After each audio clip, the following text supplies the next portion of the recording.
Supreme court के न्यायाधीशों पर प्रशांत भूषण के गंभीर आरोप, इसके बारे में आप क्या कहना चाहेंगे? मैं केसी यादव हूँ, पत्रकारिता करता हूँ। और जो मुझे अभी अभी संध्या को जो सूचना मिली है और जो संज्ञान विभाग है, वो बड़ी विचित्र बात है। सुप्रीम कोर्ट के विद्वान न्यायाधीश अधिवक्ता प्रशांत भूषण जी ने न्यायपालिका के अनेक न्यायाधीशों पर गंभीर अपराध लगाए, आरोप लगाए और उन्हें अपराधी ठहराया। जो भी हो, अब ये तो जांच का विषय है, क्या सच है क्या झूठ है ये तो सामने आएगा। किंतु जो घटनाक्रम जो सामने आए हैं उनके आधार पर उनके आरोप बहुत सच्चे लगते हैं। एक न्यायाधीश के सामने एक प्रकरण गया था और जिसका प्रकरण था उसने कहा था कि मैंने न्यायाधीश को खरीद लिया कि करोड़ों रुपए में खरीदा गया और कल मैं जो बता रहा हूँ वही निर्णय आएगा। और जिसने न्यायाधीशों के बारे में यह टिप्पणी की थी, बयान दिया था, न्यायाधीश ने जो निर्णय दिया वो बिल्कुल उसी के पक्ष में दिया। इससे भी सिद्ध होता है कि दाल में काला तो जरूर है। अब दूसरी बात आती है कि नाजी सरकार ने, आपको याद होगा कि अजय मिश्रा को ओवर रूल करके भारत का सीजेआई बनाया था। और जो मिश्रा जी ने क्या किया, ये बड़ी विचित्र बात है। उन्होंने अडानी समूह को 40,000 करोड़ का लाभ दे ही दिया। इसका मतलब ये हुआ कि नाजी सरकार जो चाहती थी न्यायालय के माध्यम से, सीजेआई के माध्यम से, वो उन्होंने पूरा कर दिया। ये दूसरा आरोप था उनका, बड़ा गंभीर आरोप है। इस मामले में भी गंभीरता से विचार तो करना ही पड़ेगा। अब तीसरा आरोप एक जो चंद्रचूड़ जी पे लग रहा है, चंद्रचूड़ जी पे बड़ा विचित्र आरोप लग रहा है। राम जन्मभूमि का प्रकरण में वो भी न्यायाधीश थे, उन्होंने भी सुनवाई की और जो निर्णय लिखना था वो उन्होंने लिखा, गोगोई जी ने तो वो निर्णय पढ़ा। परंतु जब चंद्रचूड़ जी ने अपने गांव, पैतृक गांव में एक बड़ी विचित्र बात कह दी कि मैं बड़ी समस्या में था, मैं भगवान के सामने बैठा, भगवान ने मुझे आदेश दिया और वह उनके आदेश के अनुसार ही मैंने राम जन्मभूमि का विवरण लिखा, क्योंकि ये मामला आस्था का था, जन आस्था का था और बड़े लंबे से लंबित था। और जो भगवान ने जैसा मुझे आदेश दिया वैसे मैंने निर्णय कर दिया। भैया बिल्कुल ठीक है, भगवान आपके साथ है, अच्छी बात है। और भगवान आपको आदेश दे रहे हैं, ये भी अच्छी बात है। और आप भगवान के आदेशों का पालन कर रहे हैं, ये भी अच्छी बात है।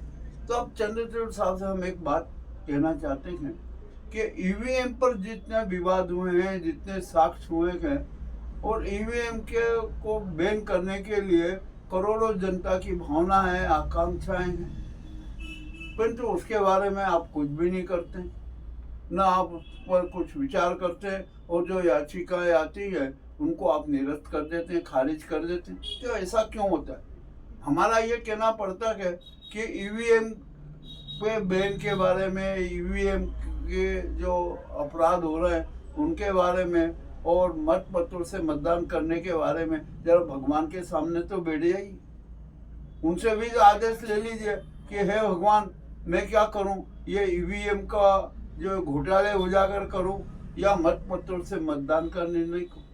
ये मामला जन आस्था का है, प्रजातंत्र की रक्षा का है, जन न्याय की रक्षा का है, जनमत की रक्षा का मामला है। इस मामले में यदि आप भगवान के सामने नहीं बैठोगे और उनका आदेश प्राप्त नहीं करोगे और स्पष्ट निर्णय दोगे तो एक शंका की बात खड़ी होती। आत्मा सो परमात्मा है। करोड़ों की आत्माएं कह रही है कि हमको जो है ईवीएम से नहीं कराना है चुनाव, हमको बैलेट पेपर से कराना है, तो उनको इन पे ध्यान दे के करना चाहिए। करोड़ों जनता का ये कह रहे हैं कि हम ईवीएम से मतदान नहीं करेंगे, किंतु सुप्रीम कोर्ट जो नाजी सरकार की बंधुआ नजर आ रही है और उस पर जो गंभीर आरोप लग रहे हैं, उससे तो ऐसा लग रहा है कि सुप्रीम कोर्ट ने जो रवीश कुमार जो मुख्य चुनाव आयोग के जो अपराधी हैं, जिनको गिरफ्तार करके जेल में डालना चाहिए, और मैं तो कहता हूँ कि उनको फांसी की सजा देना चाहिए।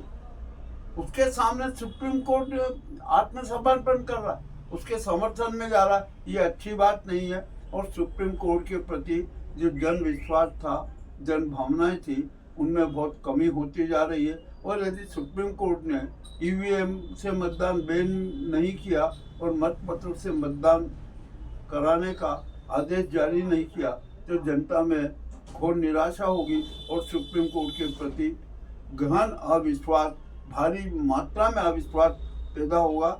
हम चंद्रचूड़ जी जो आरोप लगाएंगे, उनकी जांच कौन करेगा, ये भी एक समस्या है। जांच करेगा क्या? ईडी को तो आप जानते हैं, ईडी का तो बारे में सुप्रीम कोर्ट ने स्पष्ट कर दिया, सीबीआई भी जांच नहीं कर सकती। आखिरकार इसकी जांच करेगा कौन, ये भी एक अहम समस्या है। और अब मुझे तो ऐसा लगता है कि सीजीआई चंद्रचूड़ जी राज्यसभा के सांसद तो नहीं बनेंगे, और ऐसा लगता है कि कहीं उन्हें किसी प्रदेश का राज्यपाल बना दिया जाए। मुझे ऐसा लग रहा है कि जो महाराष्ट्र में जो राजनीतिक खेला होने वाला है, कि परिणाम के 2 दिन के बाद सरकार का गठन होना है और वो उसमें पेच फंसेगा और वहाँ पर राष्ट्रपति शासन भी लागू हो सकता है। तो ऐसी स्थिति में मुझे लगता है कि चंद्रचूड़ साहब को महाराष्ट्र का राज्यपाल बनाकर भेज दिया जाएगा। अब ये भविष्य की आशंका है, तो बड़ी कल्पना है। अब मूर्त रूप कैसे आएगी, क्या आएगा? यदि महाराष्ट्र के राज्यपाल नहीं बने तो आंध्र प्रदेश के राज्यपाल बना देंगे। जो भी हो, एक बड़ी गड़बड़ की स्थिति तो होगी। अब इसके बारे में अब सुप्रीम कोर्ट के न्यायाधीशों को भी सोचना होगा कि हम पर गंभीर आरोप लगेंगे, तो इससे सुप्रीम कोर्ट की छवि खराब तो हो ही नहीं। अब ये छवि सुधारना सुप्रीम कोर्ट के हाथ में है, वो चाहे तो सुधारे, वो चाहे तो उसको बिगाड़े, जन अविश्वास का केंद्र बने। Ground report Mukesh Laskari, 3 news channel Ujjain. बस था।